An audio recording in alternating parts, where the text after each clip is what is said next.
Hey everybody, it's Jennifer. Sorry, I can never tell if it's recording or not. It's Jennifer. It is December 6th, 2014. I am 2 years and 9 months out, gastric bypass, and I am right around 5 months out of my revision. If I've never said this before, if you're considering the revision, don't do it. Don't do it. It's not worth it. I mean, I'm very glad that I have my sense of restriction back, which I do have, but for all the consequences that I shouldn't say consequences, but all the, I guess consequences is fine. All those things that I had after surgery, complications, consequences, whatever, it seriously wasn't worth it. But I am glad that I have my sense of restriction back. So anyway, normally when I make a video, I tell you my weight, but I only weigh myself on Mondays, and today's Saturday. So I'm really just kind of coming on here to update about the hormonal testing and the PCOS and the possible diabetes and all that. Before I get to that, I will say, in terms of the scale, I was weighing myself, like, since the revision, I was weighing myself, like, every day, 2, 3, 4 times a day. And I swore I would never be one of those people who weighed themselves all the time, because I think that's so unhealthy.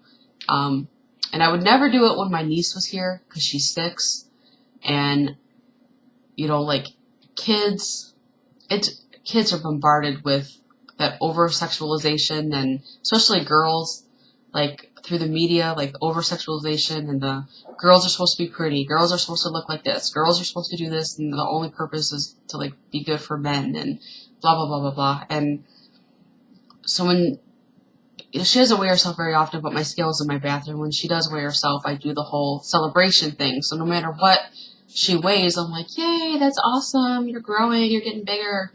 And I never, when I look at the weight, I never have a reaction, a physical outside reaction, because I don't want her to see that.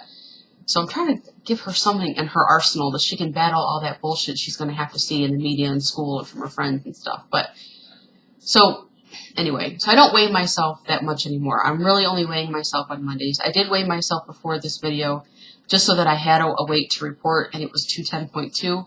But I know that that's not my actual weight, because it's almost 7 o'clock at night. I've been eating and drinking all day, so I know that that's not my actual weight. However, in regards to that, I will say I barely eat. When I do eat, I don't eat an entire portion of anything. Today food-wise, I've eaten about 600 calories the whole day. I've had about 500 calories in frozen Cokes. The frozen Coke thing is still horribly bad. I probably consume as much in liquid calories as I do in physical eating calories. That's how bad it is.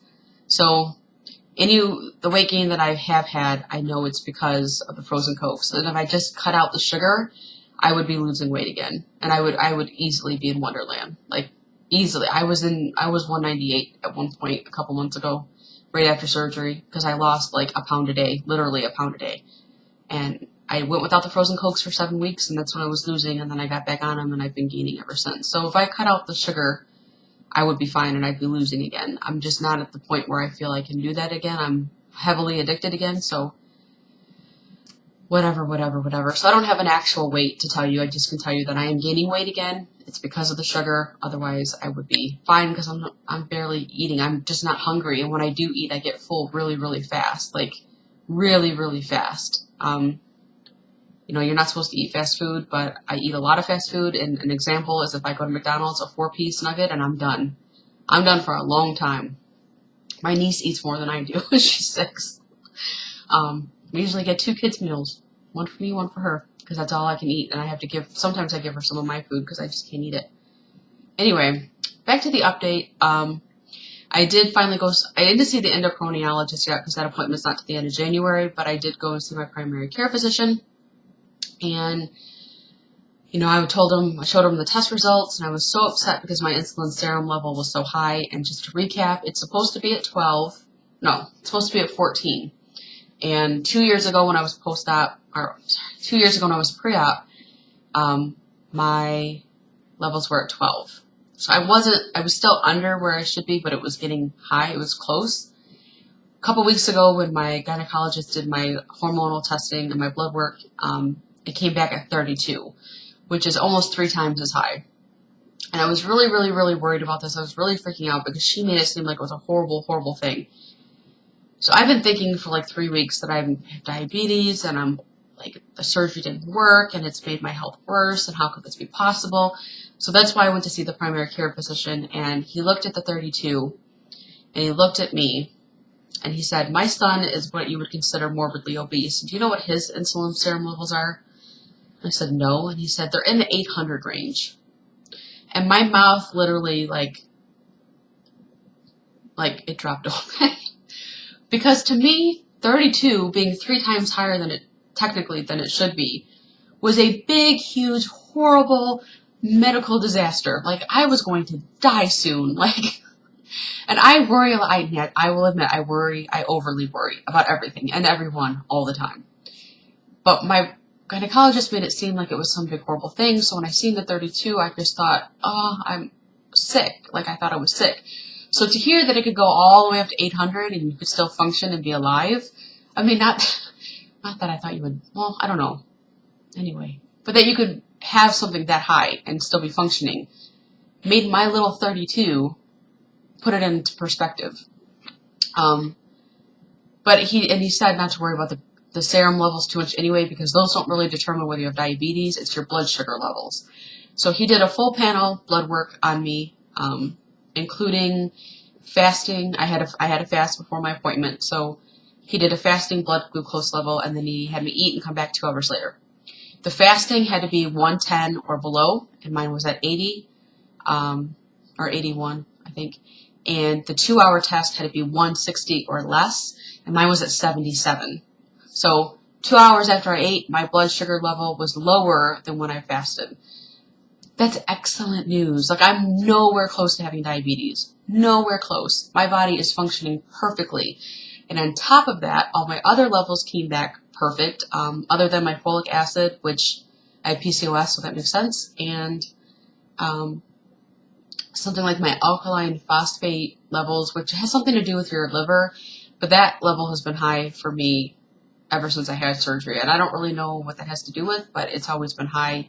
Not astronomically high to where they're worried, but it's always been high. So all my blood work pretty much came back fine. And even that insulin serum level, which was 3 weeks ago at 32, came back this time at 6. The difference is that this time when they tested it, I was fasting, and last time when they tested it, I had been eating and drinking all day. So I don't know that the 32 was actually an accurate reading. I think maybe I was supposed to fast for that, and they didn't let me fast for it. So at any rate, it being at a 6 now means I am half of what it was prior to my surgery. So, yay, weight loss surgery works. WLS, yay, you know, that whole thing. But yeah, so that's that. I'm still going to see the endocrinologist because of the PCOS. And I'm kind of glad the appointment's not to the end of January, because today's the 6th, so in a couple more days is the memorial date of when my son passed away. I was 20 weeks pregnant when I went into labor and he was born, and that was 13 years ago. It's crazy that I would have a 13-year-old right now, had everything, you know, worked out. But that day's, not gonna cry. That day's really hard for me, so I don't want to deal with the PCOS or anything that has to do with reproduction around his memorial date. So I just don't want to deal with it. So I'm glad it's at the end of February, because then it'll be, end of January, because then it'll be easier for me to deal with. What else? I think that's about it. I was going to make like this whole big video about relationships and all this nonsense about how I really haven't changed. I have really skewed individual perspectives and mentalities when it comes to relationships with men, whether that be emotionally or sexually. I just have like I have my own views on it and my own opinion on marriage and fidelity and open relationships and all of that stuff. And that has matured the past 2 years that I've been post-op, but it hasn't really changed. Like, my behavior hasn't really changed, and that's kind of sad. So I just don't, I'm only saying this because I don't want people thinking like you're going to have surgery and your confidence is going to increase, and all of a sudden you're going to be a totally different person when it comes to relationships, and that's not necessarily the case. Like, pretty much how I was pre-op is how I am now. I think it's worse now, honestly, because I should have matured with age, and I haven't really. Well, it's bad. But especially in this community, what I have noticed is if this is primarily for people who are married. If you're in a relationship, hey, good luck. I don't know what to tell you. Just good luck.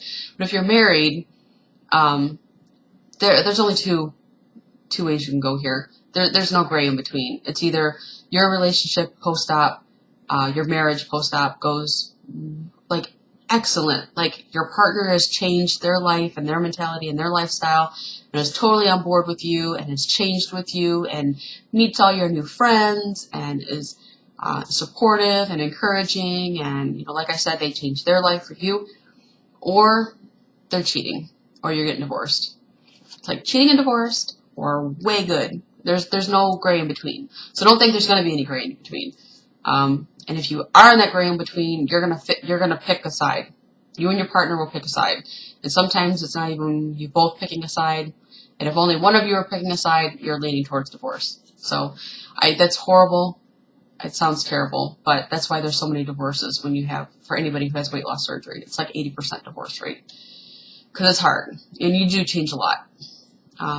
Your whole lifestyle changes and you become a different person in a way. And if your partner can't handle that, and can't handle all the attention you're getting and all the attention you want to get, and they're not giving it to you, and other people outside of you are.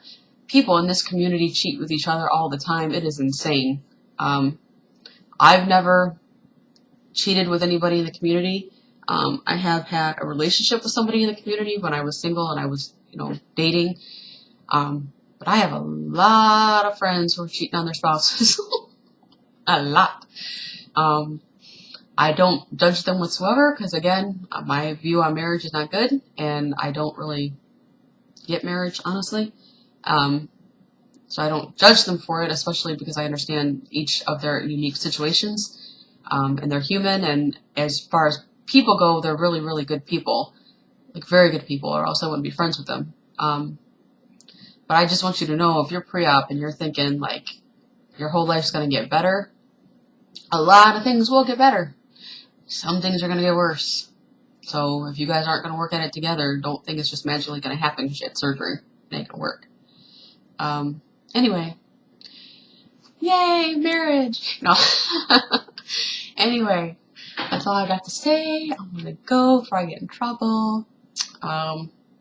Anyway, I will talk to you guys all soon. Thank you for watching. And, yay, I'm okay. My health is good. I just gotta stop all this. See, I let most of it melt. So now it's just this gross, sludgy Coke crap. And I shouldn't have burger. I don't know where this is from. I don't know. Frozen Cokes are so good. Don't do it. Don't do it. Don't follow my example. They're horrible. They're terrible. They're delicious. Okay. I'm gonna go. I'll talk to you guys later. Thank you so much for watching. Sorry I'm kind of crazy. I'm feeling like really... I think I'm about to have like a bipolar mania swing in a second. Which I love those because I get a lot of shit done and I'm really happy and yay! But the depression that comes after that is horrible. See, I'm rambling. I must be in a mania thing because I can't shut the fuck up. Anyway, I'm gonna go. I will talk to you guys all later. Thank you so much for watching. Have a good day. Blah, blah, blah. I will talk to you later. Bye.